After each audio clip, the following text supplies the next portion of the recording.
सही कहा है किसी ने, जिस इंसान के पास संतोष नहीं वह जिंदगी में कभी भी खुश नहीं रह सकता।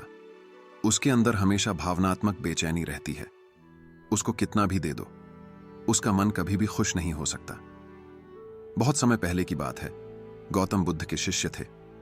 एक बार उनके मन में ख्याल आया कि महात्मा क्यों फालतू की चीजों में परेशान रहते हैं। सब कुछ त्याग दिया, ना तो हमारा कोई घर है, ना कोई खाने की अच्छी चीज है, और ना ही किसी भी तरह की सुख सुविधा। इतनी सर्दी में भी हम इस पैर के नीचे ही बिना बिस्तर के सोते हैं। अगर भगवान ने हमें दिया है तो हमें भी घर बनाना चाहिए। अपने घर से भी तो हम ज्ञान का संदेश दे सकते हैं। उसके मन में ख्याल आया कि उसे भी अपना एक घर बनाना चाहिए जिसमें आलीशान कमरे और सुख सुविधाएं हों। वह नगर में भ्रमण के लिए निकला था तो किसी ने उसे एक गद्दा तोहफे में दे दिया। वह गद्दा काफी आरामदायक था। उसने बोला, यह होता है असली सुख। देखो, इस गद्दे पर सोने में कितना सुकून मिलता है। काश अगर एक कमरा भी ऐसे आरामदायक हो, फिर तो जिंदगी कुछ और ही बन जाए। लेकिन महात्मा हैं कि सुनते ही नहीं हैं। आखिर सब कुछ त्याग करके खुद को कष्ट पहुंचाना, यह कौन सा जीवन है। उसने विचार किया कि वह अगले दिन भिक्षा मांगने के लिए जाएगा और पैसे इकट्ठे करेगा ताकि वह अपना घर बना सके और आराम से उसमें जीवन गुजार सके। इसी इरादे से वह अनाज और धन इकट्ठा करने के लिए नगरी में निकल गए, जिसके लिए वह गांव-गांव की यात्रा शुरू करी और कई लोगों से मुलाकात करते करते और अपने इस आश्रम के बारे में बताया। इसी यात्रा के दौरान उनकी मुलाकात एक किसान से हुई। वह किसान बहुत गरीब था, लेकिन फिर भी काफी उदार दिल का था। उसने महात्मा से आग्रह किया कि आप बहुत थक गए हैं, आप आज रात्रि को मेरे घर पर विश्राम करें और भोजन ग्रहण करें तो आपकी बहुत अनुकंपा होगी। वह महात्मा मान गए। उसने उनका स्वागत किया और उनके आने का कारण पूछा। महात्मा ने उसे सारी बातें बताईं। मैं बहुत दूर जंगल से आया हूं और मैं अपने लिए एक आश्रम बनाना चाहता हूं। किसी विचार से मैं इस नगर में भ्रमण पर निकला हूं कि अगर मुझे कुछ धन मिल जाए तो मेरा काम आसान हो जाए।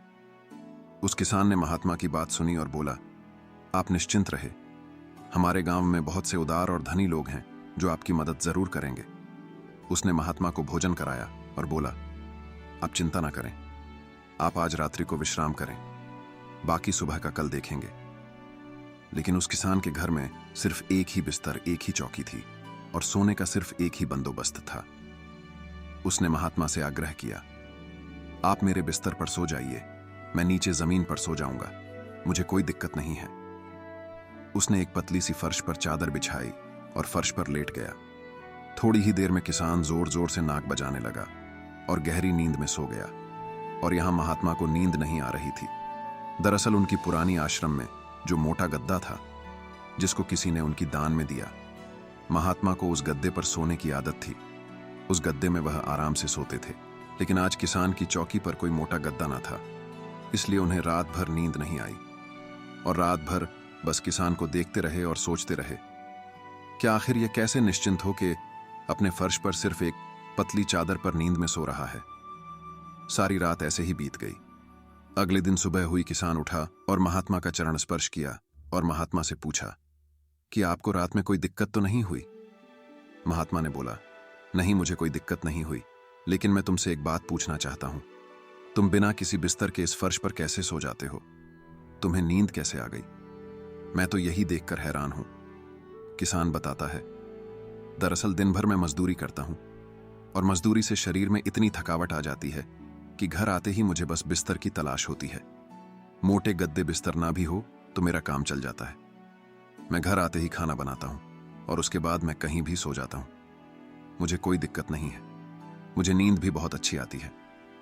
जब शरीर में थकावट हो फिर तो शरीर को कहीं भी नींद आ जाती, उससे क्या फर्क पड़ता है? क्या आपके पास महल है या मोटा गद्दा है, या आप पलंग पर सो रहे हो या आप नीचे सो रहे हो, शरीर को तो बस आराम की आवश्यकता होती है। किसान ने पूछा, गुरुदेव, क्या मैं आपके साथ धन एकत्र करने चल सकता हूं?